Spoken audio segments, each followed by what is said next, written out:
Hello, and welcome back to the Community Improvement Fund podcast. I am Davey Smith, And I am Andrew Smith. and we are your co-founders of the Community Improvement Fund. I know it's been a while, been about a year. We've been heads down, we've been busy. So, Andrew, you want to run us through the updates? Yes, so we've been grinding, we've been raising money, and we've been successful at raising money over the past year. We apologize for not putting out a video for so long. Moving forward, we are going to try to put something out every week on our YouTube channel, so make sure you're subscribed, hit that like button, hit that bell, so that you get notified every time we put something out and you can stay updated with us. So we've been busy over the past year. We have successfully added our first recipient of Chattanooga Basic Income, which is our flagship program at the Community Improvement Fund. So somebody is receiving a check from us every month, and I would call that basic income. And just as a reminder on the financials, right now, this is the first person. The check is $10, and they receive it every month, and they are guaranteed to receive it every month for the rest of their life, her life. So that's really cool. That's like the first milestone along our way is like, we don't feel legit until we're actually sending money out every month, and now we are, so we feel really good about that. Yeah, want to call out too, it was a great opportunity for us to test our infrastructure, right? Because we wanted to make sure that we had something that was sustainable, because ideally we want to be on board more people. So got the first check out there. It is automatically sending itself every month. Our money is invested, which is how it is sustainable forever. So we've got the cash in the bank. Even if we don't get another donation, right? If we don't get another cent in donations, that check will go out every month in perpetuity. So I'm not going to go into details about who the recipient is. We do, though, I will say, new mother, teacher in the area. Of course, Chattanooga has to be. We feel good about who's getting it. We feel like it is someone who is benefiting from it. We have talked to the person. They have confirmed they're benefiting from it. So all great things, right? Like, I know we're on the first one. First one's going to be the hardest, right? Everyone after this is easier. So we are super excited about that. You mentioned we're going to be putting one of these videos out every week on the dot from here on out. In order to help us do that, we are going to pivot some of these recordings to be virtual. So we'll be in different locations. Have a little patience with us as we go through that. The first couple might be a little rough. We're working through all the technical details, but that's going to help us give more regular updates on this, which is a huge thing we want to do as we go through 2023. All right. So any other updates we want to give before we jump into hot topics, current events? So I was thinking, make sure that if you want to support us, you can donate on our website, communityimprovementfund.org/donate, or you can just go to our homepage and you can navigate to the donate. There's a big green donate button on the banner on the website. Also, really quickly, I want to mention that you can apply on our website to get on like the wait list to receive Chattanooga Basic Income. And so the way that works is you fill out the application. It's really simple. It's like your name, your phone number, and your address. And then there's an optional part in the form where you can tell us a little bit about your story, just so that we have a little bit more context around you, because we do want to prioritize people who are most in need. We right now, especially when our checks are small at the beginning, we want to make sure that people getting this check are benefiting from it and it's not like superfluous. So that's one thing that's really important. And then there was something else I don't remember, so we can move on. I will add that we have been contacted by some people in the community who have seen our Facebook ads that we've been running. Basically, we've been putting basic information out there to drive people to the site, let people know who we are, that we're out here. Have got some positive feedback from the community on that. Some emails of people saying like, hey, I'm so glad you're doing this. It feels good to do good, and I'm excited to keep doing more good.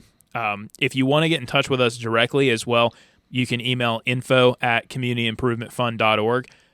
We do read those emails. Every single one goes straight to my cell phone. So I am checking the inbox every day. If you want to get in contact with us about anything, just want to chat, we'd love to hear from you. So yeah, and again, since it's been a little while, I do want to quickly restate some of our the reasons why we're doing what we're doing. So we believe that especially in the United States, we're the richest country in the world. We're the richest country that has ever existed on Earth. We believe that in this country, nobody should have to worry about their most essential needs. No children should be hungry. Nobody should be sleeping on the street. Here, when we have multi-billionaires doing their thing. So that's what we believe, and our long-term goal is to be so large that we're trying to create a new institution, essentially. Right. That is not part of the government, an independent institution that can reliably provide income security for all Americans. That's our long-term goal. And I was thinking about this the other day, kind of our short-term goal, or my short-term goal that I thought of, and I'll run it by you here. So, it's going to take us obviously a long time to reach the institutional level. In the meantime, I think our goal should be to become the largest UBI experiment that has ever been done, because the ones that have been done all have a little bit different thing than we have. They're all either funded by the government or limited time frame where you're going to get the check for 6 months and then you're not going to get it. It's for research purposes. And the biggest one that's ever been done is 4,000 people. And I think that's pretty realistic. Maybe, I don't even know how long, but that's pretty realistic for us to say, I want to be the biggest one that has ever been done, and then roll that into building the institution. Yeah, I completely agree. I would actually hope that as we go along, this becomes more popular and more people roll this out in a fashion more like what we're doing. Obviously, we have some issues with the way it has been executed. I think in this case, perfect doesn't have to be the enemy of good. I want to see more of these things out there. So am my feelings going to be hurt if we get to 4,000 people and then somebody rolls it out to 10,000? No. I encourage that. I am happy with that, but I agree. I think we are definitely honed in on this. This is a priority for the two of us and, everybody else who is involved in this project. So, for sure, I that is my goal. Growing this project is my number one priority on a day-to-day basis. And I'll actually touch on the point that you made where, if we get sufficiently big to where we are noticed on a national scale, you said somebody might kind of copycat our idea and good get bigger. So for one, good. For two, though, I think that's very unlikely to happen or an exact copy. People might kick up some UBI stuff, but literally nobody does it the way we do it, because right. The thing that sets us apart is our sustainability.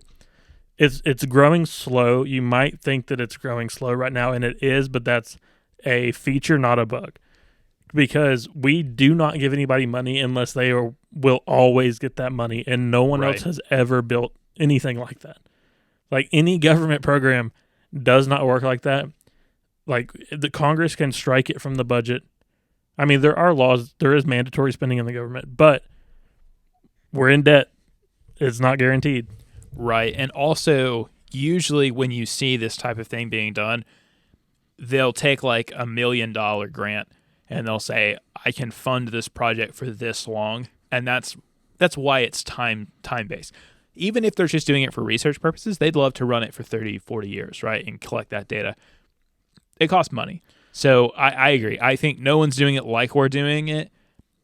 Hopefully it catches on. Hopefully people want to start this up and have a Nashville chapter and an Atlanta chapter, wherever.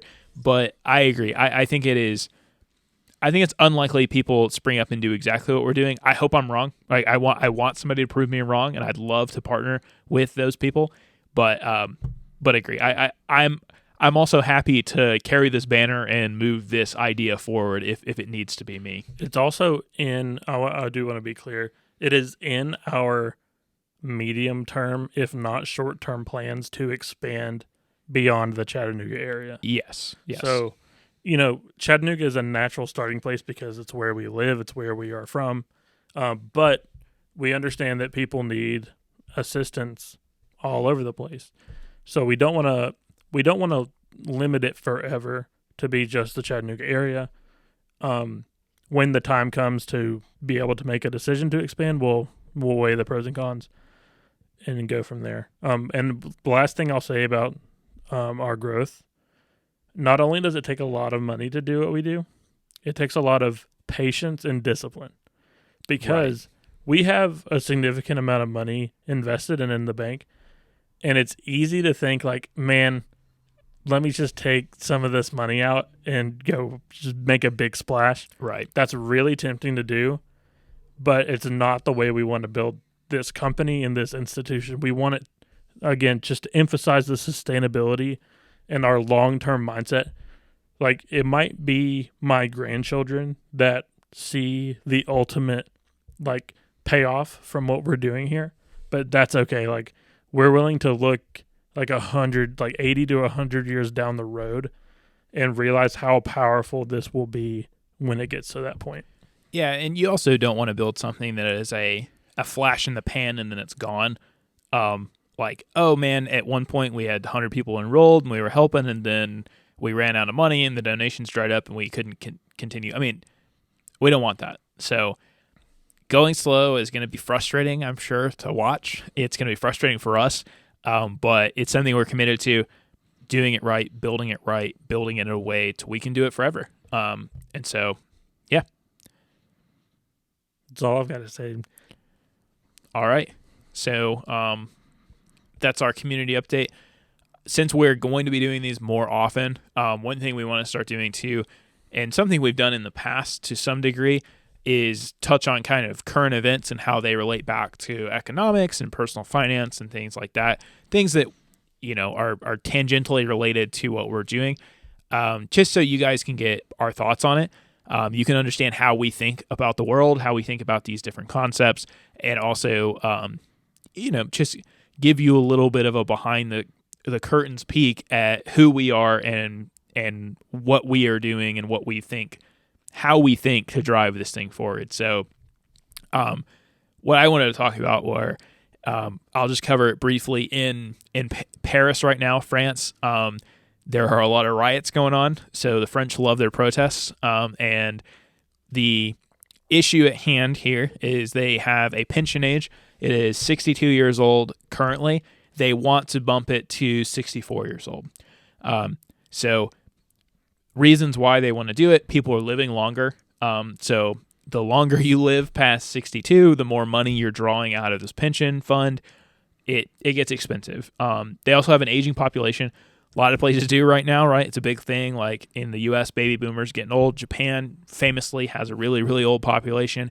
So it is starting to weigh on these financial institutions that are in place from governments, not just in France, but everywhere. In France, it's particularly a hot topic because it is very unpopular, as you can imagine, not wanting to work for 2 more years. And basically Emmanuel Macron has pushed it through against the will of the people. So I was going to bring that up. So I'm not as super well read up on the topic, but part of the issue that drove the people to protest is the means in which Macron is trying to get it done, right? Yes. Isn't it? So, I'm not super familiar with the French Constitution or anything, but isn't what the way he's driving it like unconstitutional or undemocratic, right? I won't say unconstitutional. Again, I'm no expert on French government, so I don't want to, go outside my lane here. But he is effectively overruled Congress, and it is I don't say overruled Congress, but he's out on his own on this one.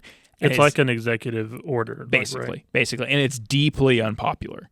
So nobody wants this in France. So they pushed it through. They were mad before it was even official, so it's not like it was some big surprise when they rolled this out that, oh, I thought you guys were going to be fine with it. And then they rioted. No, like there were protests before when they were just proposing this. And now that it's gone through, it's really gone off the rails. And the French have been very successful in protesting before. And no kidding. Yeah, they're storming the Bastille. exactly. I mean, they are prototypical protesters. So I've seen some videos where they're like cars on fire. They've dumped. They're taking. So there's a trash strike. Their garbage men are on strike. So like there's like trash lining the streets.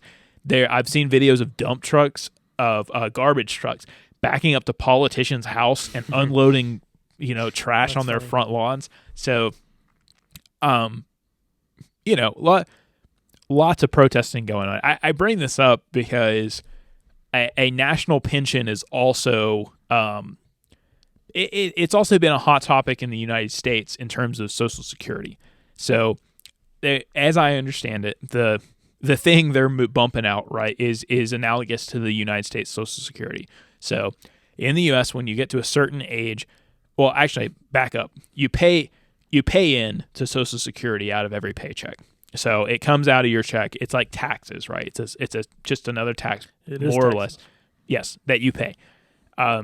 Once you become a certain age, you get to draw money out of that fund, and a lot of older Americans really depend on their Social Security check for supplemental income.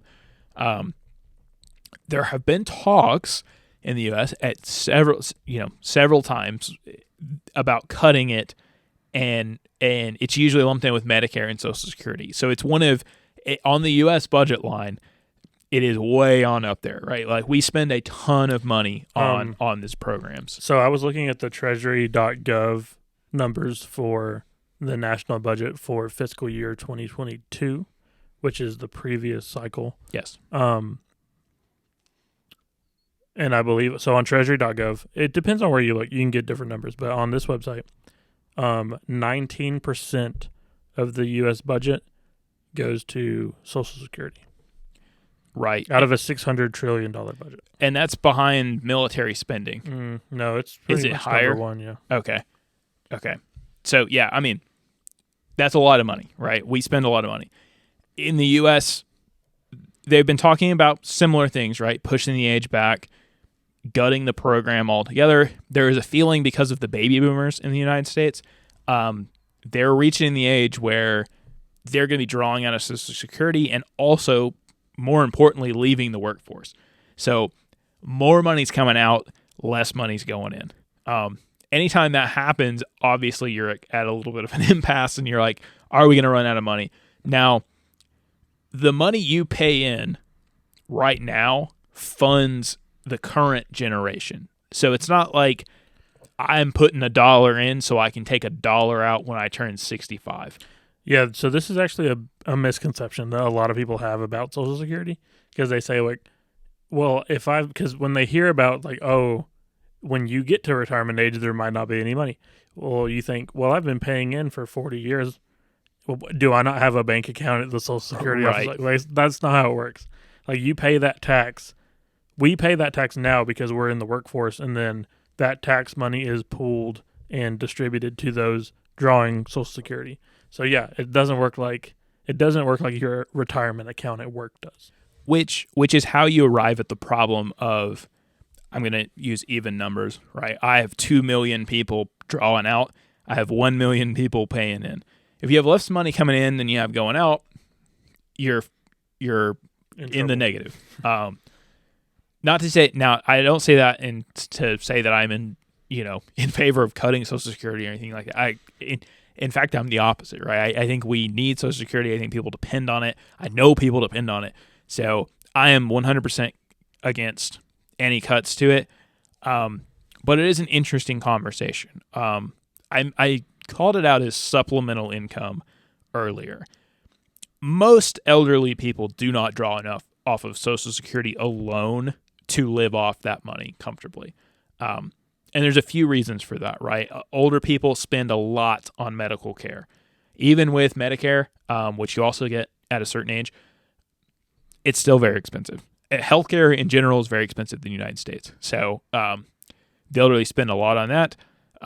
Also, inflation is rampant, right? Cost of everything has gone up, even if you're not, spending on superfluous things or, expensive luxury things. Your grocery bill and your gas in your car is very expensive right now. Social Security is adjusted, to my knowledge, for inflation. So people did get a bump this year. It probably wasn't 10% though. Right. It's not 10%. So I actually don't know what it was. Like, I mean, it could have been pretty high relative to previous years. I just don't know. It was high relative to previous years. I don't have those numbers off the top of my head. I wish I had wrote them down, but I don't. But I understand it was pretty high, but it wasn't 8-10% where it should be. And again, that's like the CPI number, right? So real world numbers could even be worse than. I mean, it depends on what you're spending your money on. Right? Yeah, exactly. It depends on your basket of goods, how much you would be impacted. I bring this up though because at certain times we've looked pretty seriously at cutting Social Security and making changes to it, and it is deeply unpopular in the United States as well.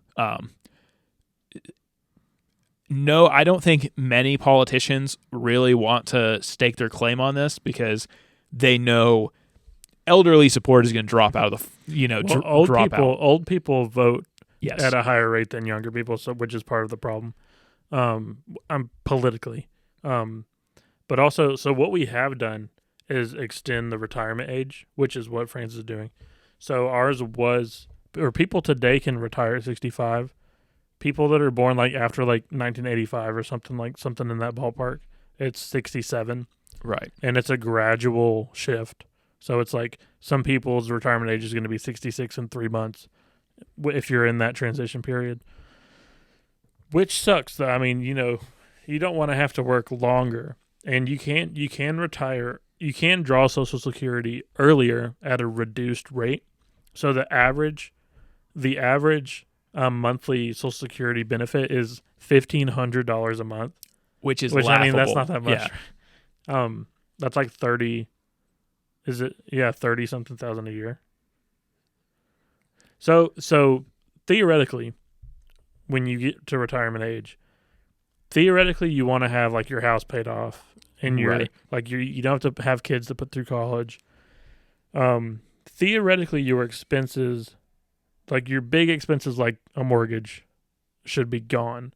But realistically, like there's so many people that even still like rent when they're that old. And if you rent, most anywhere, your rent is higher than $1,500. Your rent's $1,000. Yeah. So I mean, it's really bad. Which brings us to our next point. You really shouldn't be reliant on Social Security if you can help it. Some people can't help it. Like some people getting by. A lot of people. If you can, and if you're in a position to, a 401k helps a lot. So a 401k, for those who don't know, is a tax leveraged contribution you can make out of your paycheck into an investment account that is only, I don't want to say only accessible because there are ways, but mostly the idea is I put money into this account while I'm working. It's invested, so it's growing. And when I retire, then I get to draw out of it. So think of it as a personal investment account to supplement Social Security. A good number of people will work in jobs where part of your benefit package is they will do some kind of matching in your 401k. So they'll offer you an ability to invest in a 401k, first off through like a company portal or something, and then they'll say, hey, we will match you up to this percent, which is good, right? It's pretty close to a free lunch, right? A company match on a 401k. There's not a lot of strings attached. It's just, hey. Liquidity is what you're losing. Yeah, exactly. So if you are not living paycheck to paycheck and you can afford to put money into a 401k, it's a great idea. I know a lot of people who are presumably not living paycheck to paycheck that I work with, right, who have a salary in my range, so you should not be living paycheck to paycheck in most scenarios, who don't put any money into their 401k. That's ridiculous, actually. It is ridiculous, but it is tempting because, I mean, so for me on day one, I said, hey, I'm gonna max out the match on my company 401k. So because I don't even want to see that money, right? I don't want to see that in my take home. If you don't do that and you've seen the money, I can see how you might arrive to the conclusion that, no, I just want to keep my money. I want to spend my money now. I don't want to drop my paycheck to contribute to a 401k. I mean, I guess, but yeah, still, like, have some discipline, you know. It's a tough situation to be in when you're 50 and you don't have anything in your 401k, because you can also, I'll call this out. I mentioned this earlier a little bit, but you can cash out your 401k before you get to retirement age for a penalty. I know also some people who have cashed it out and said, well, I'm going to work 30 more years. I've been paying into this thing for 20 years. I'd really like to pay my house off, or I'd really like a new car, and they'll cash it out. Bad idea. That actually happens probably more than we realize. I wish I had the statistics of how often that happens, but people really cash them out too. Yeah. And the reason there's a penalty is because you do get a tax deference by putting it in there, so you can deduct contributions up to a certain amount on your income taxes, so you get the tax savings now, and then once you withdraw it in your older years, it is taxable income. And the idea that is you'll be in a lower tax bracket later, so there's a little arbitrage on the tax rate there. But also, while we're talking about this, I do want to say a lot of people don't realize like how much money you need in the account when you retire to like pay yourself, because part of what we were talking about earlier, like being able to sustainably pay yourself something. So the magic number in retirement is like 4%. So if you have $100,000 in your account, you can pay yourself 4%. So $4,000 a year and never run out of money, right? And that's because your expected gains on your money, like how much percentage it's going to grow, should be higher than 4%. And that's how you can pay yourself. That's how you pay yourself until you die. Now, 4% also assumes you don't live like 100 more years. No, it doesn't. Let me back up. Most people who draw higher at 4% say, I want this money to last me for 30 years.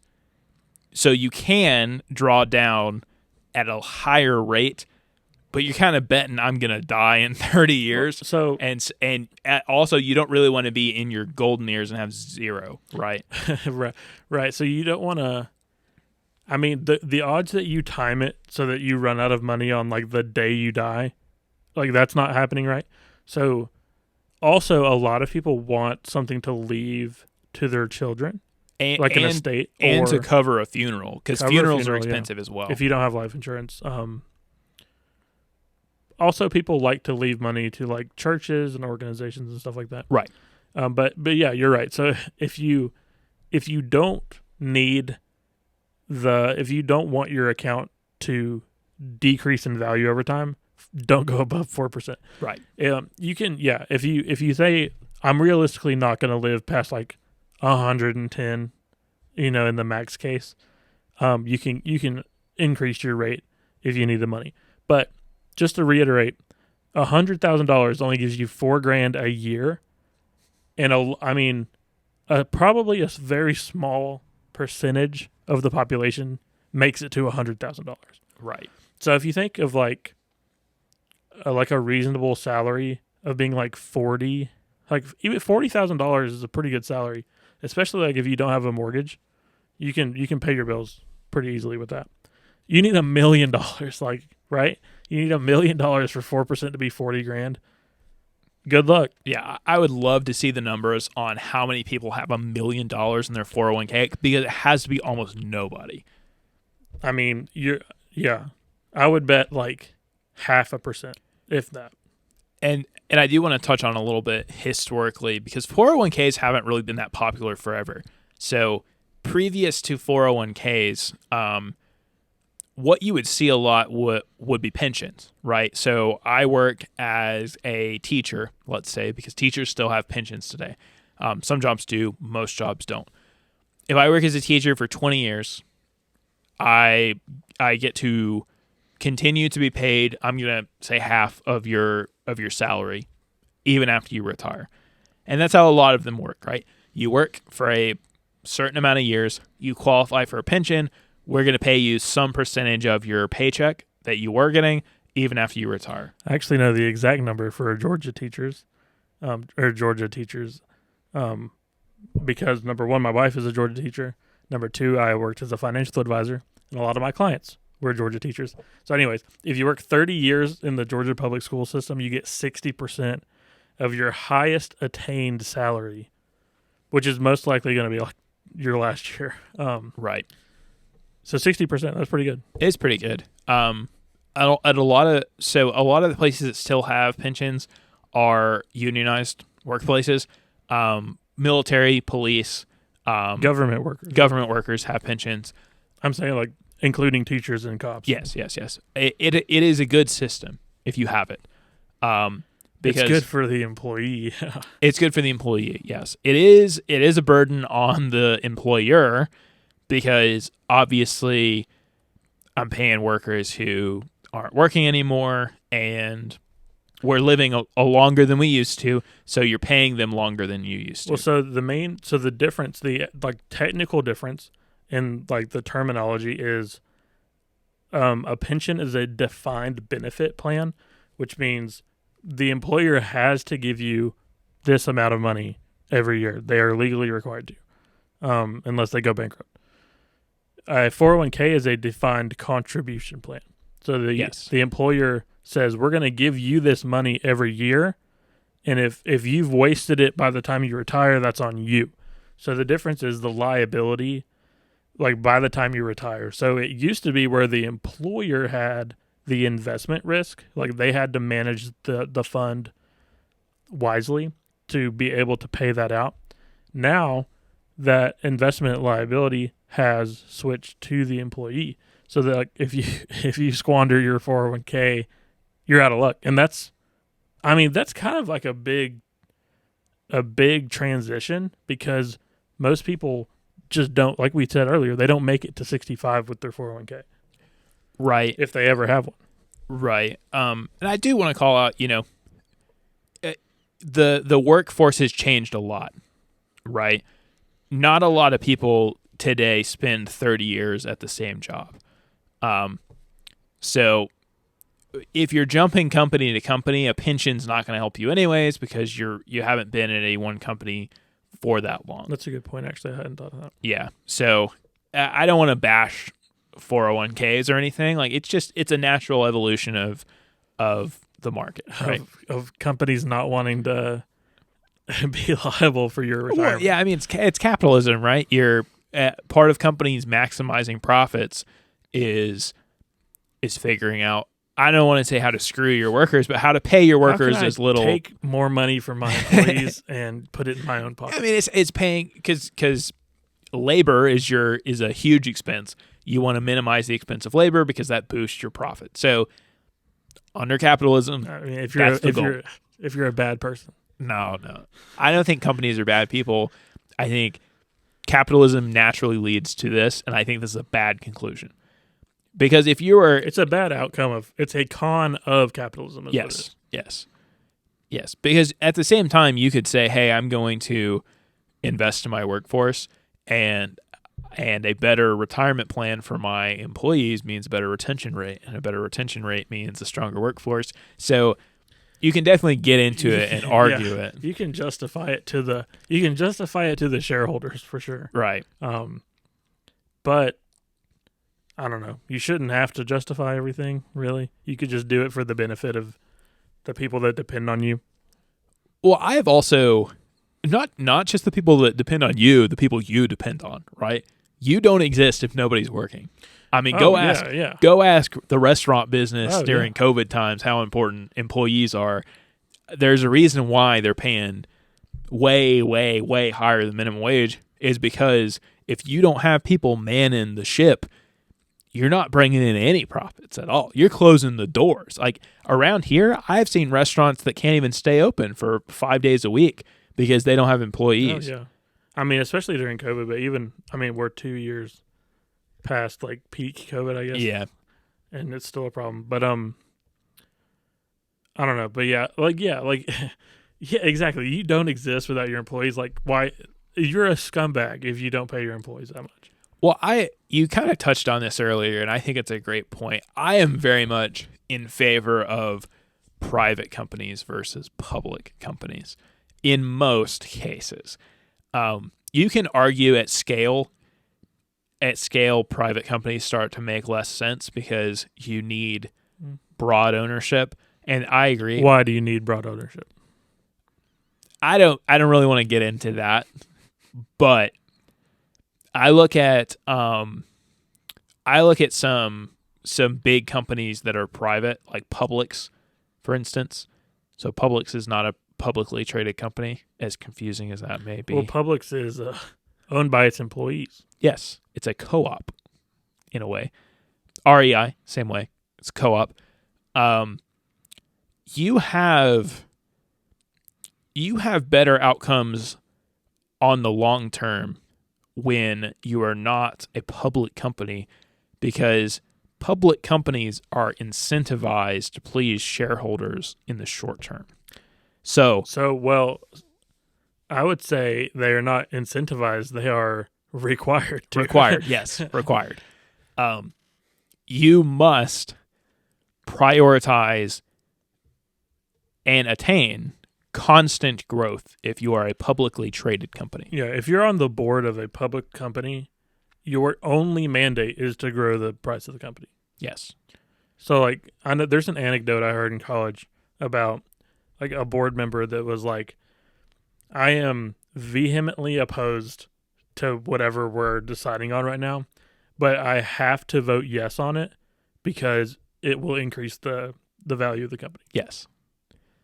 Which is nuts. That's bad. Which is crazy. Well, that's how I don't want to say Pfizer, but that's how Big Pharma ends up getting people addicted to opioids. Yes. Because that's not part of their calculus. I'm sure it kind of is. Like, if they actually, I don't even know. I was going to say if they knew that would have been the outcome, would they have done it? Maybe they would. But it's just like, you need to take other things into consideration. And so this is where you were going. Like, if you're a private company, you can make more nuanced decisions, right? Yes. This is what you were going for? Because if I'm a private company, I may decide that $1 million a year is enough in profit for me personally as the CEO, right? I'm the CEO. I make the calls around here. We're making enough profit. I'm going to maximize customer happiness instead, right? A company which I see doing this more than other companies is Costco. So if you've ever looked into like Costco's business model, there's this anecdote about the new CEO of Costco, and they approach him with the idea of raising the price of the hot dog and a drink combo from the Costco cafe. And so it's been $1.50 since like forever. And he says, no, I will not. And they're telling him, man, like, hey, inflation has gone up like tens of percents since we started doing this. Like, we're losing money on every hot dog we're selling. And he says, no, I'm not changing the hot dog, right? People love the hot dog. I'm not changing it. You can definitely see a situation where, hey, all I care about is the dollar sign number next to my stock price. If I raise that price, that hot dog, I've done the calculus. I know how high I can make it. People still buy it. I'm going to do it. You know the actual quote from that story? I've heard it. Go ahead. So I think, I don't know if the way I heard it is right, but I think it's the founder of Costco. Whenever maybe he stepped down as CEO and the new CEO came on, he said, if you ever raise the price of a hot dog, I'll fucking kill you. Like, that's what he said to the new CEO. I love it. Yeah, but Costco is a public company now, so I'm surprised. Yeah. I go to Costco and I eat up that $1.50 hot dog. I love me some Costco, but I hope that calculus never changes, right? Like, I hope you can say if you're Costco, you can stay true to who you are, because I've seen companies go from private to public and really, really make changes that were quite obviously, for the purpose of increasing shareholder value above all else. Yeah, so the problem is, if you start a company and it becomes like if you take off and you're doing really well, it kind of becomes impossible to keep growing at the same rate unless you can like sell equity to raise money. And that's what you're doing when you're going public. You're saying, I'm going to sell off 60% of individual shares so that I can get all that money and throw it into the oven and keep growing at an astronomical rate sometimes. So, yeah, you're not going to grow as fast, but that's okay, right? It's not. Who cares? Well, the argument, just to play devil's advocate, the argument for always wanting to raise your stock price is that it breeds innovation, right? So if I am two grocery stores in the same race, right? So I'm going to say like Walmart's not really a grocery store, but I'm going to say Walmart versus Bilo, right? Does Bilo even still exist? 2005. I mean, Bilo may not even exist. Food City. How many let's say Publix Food earlier? City. Right. I'm two publicly traded grocery store chains. Only one of us can have the highest stock price. We both want our shareholders to be the happiest. In order to compete, we need to innovate. So the argument in favor of this is not that we're going to just go scorched earth, because we also want to be sustainable, right? Because I have to grow in perpetuity. If I screw up and close the doors, then I'm not growing anymore. Growth of the long-term price is really what they're doing. Yes. So you could argue that having that means I'm going to outcompete the other store. Now, a lot of times what you see is kind of dirty practices, right? Where I'm going to outcompete you in the short term in a way that's not sustainable, because I know I can snow you under in 5 years, and then I can get back to... That's illegal. Like, if you're doing that explicitly, I mean, I get it. Yeah, people do it, yeah, though. of course. But yeah, you're right. So when you're building like economic models, like the big assumption in economics, like classic economics, is that firms are profit maximizing, long-term profit maximizing. And I mean, makes sense. Most of the time they are. And I say long-term because you can have a different short-term goal.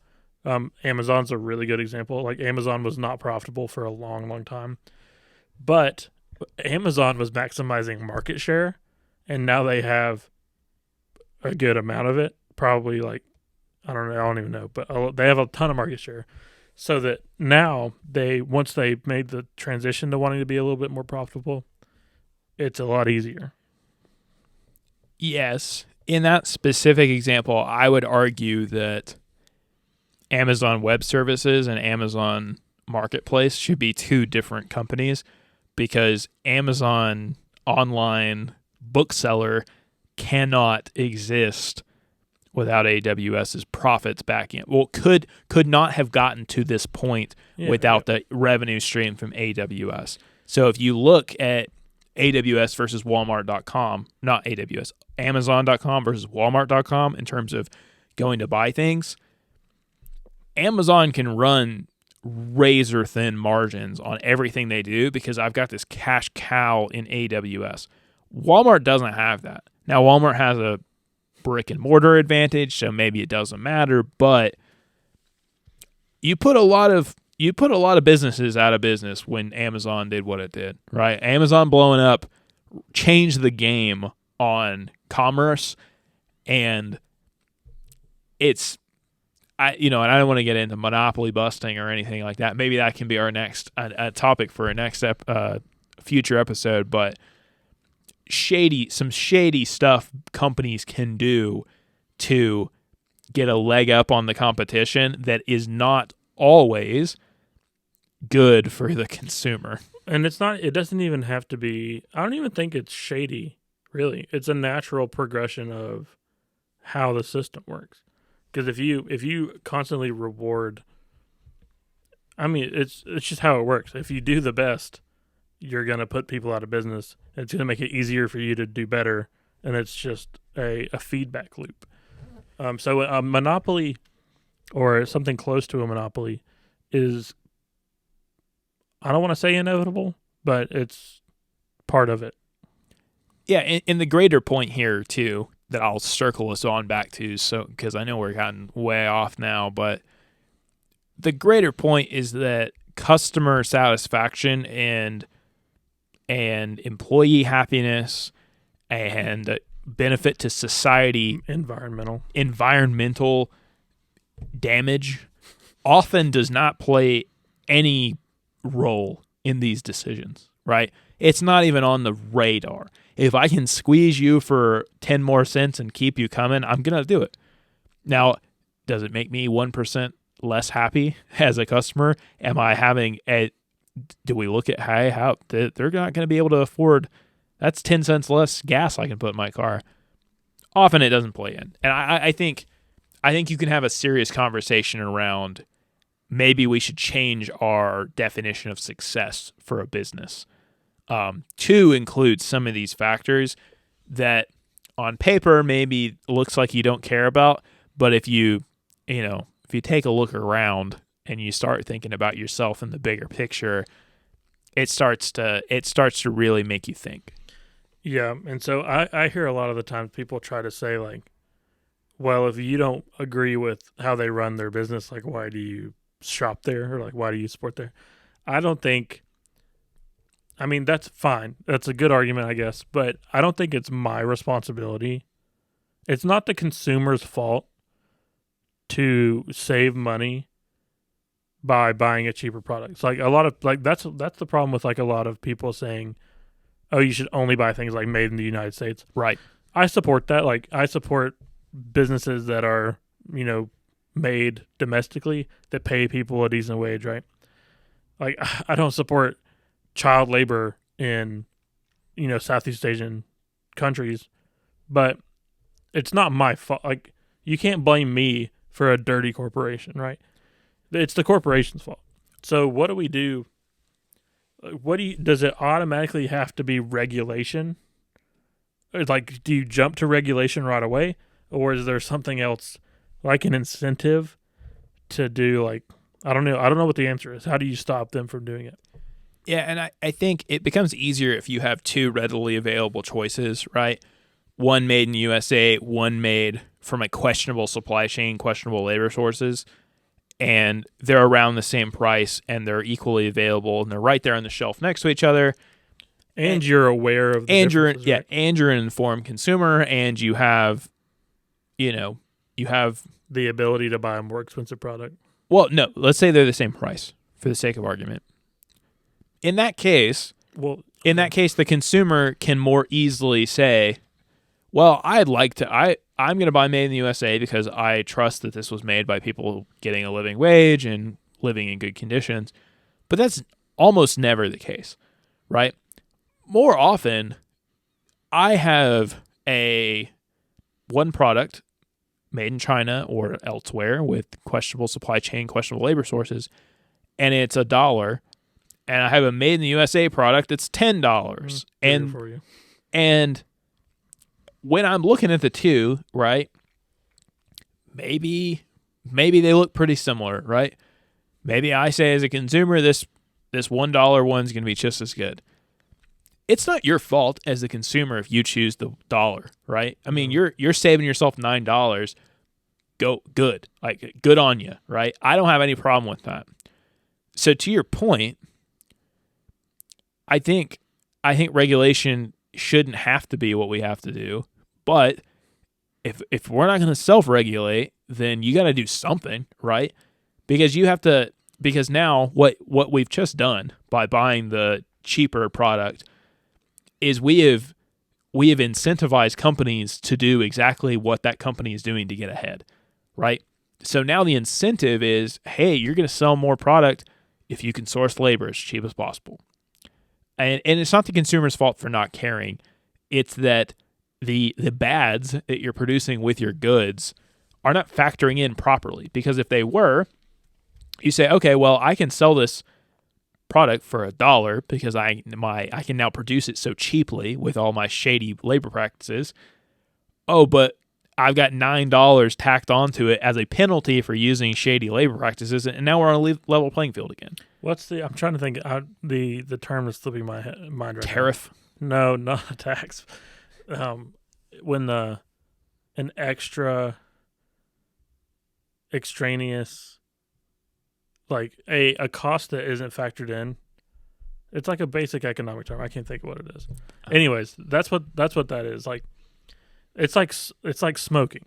Right. Like a pack of cigarettes doesn't actually cost $30 to produce, right? But we tax it because, hey, if you buy that, you're going to get lung cancer. So cigarettes are my go-to example for something that should be taxed, because you should be disincentivized from buying cigarettes by the adverse health effects, and that's not priced into them unless you tax them. Yeah, and I think externality. I think if we do go back to the example right now, if we're costing in externalities, the unfortunate side effect is now I have two $10 products when I used to have a $1 product available.